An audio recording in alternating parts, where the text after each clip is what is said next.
Let's talk about Polygon. Let's talk about Ethereum. SandStorm, I'll tell you what SandStorm is in a second. SandStorm heads to Polygon and Ethereum after a 2.5 million seed raise. So SandStorm is preparing to launch on Ethereum and Polygon.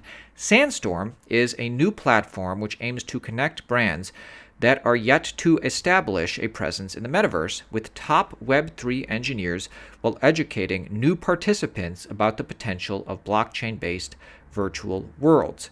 SandStorm says that integrating with Polygon will help users save on gas fees and let engineers mint NFTs in file formats at a low cost.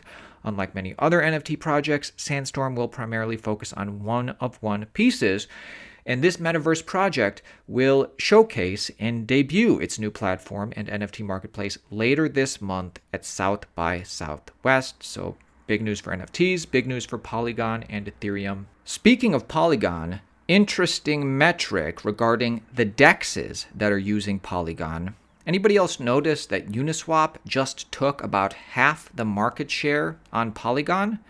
Interesting. Out of all the DEXs on Polygon, Uniswap is taking the majority of market share with almost 50%. Then next, QuickSwap, which is a quick way to switch from the Polygon network to the Ethereum network. Then 1inch, which is the DEX aggregator. And then Balancer, SushiSwap, and Clipper. Interesting.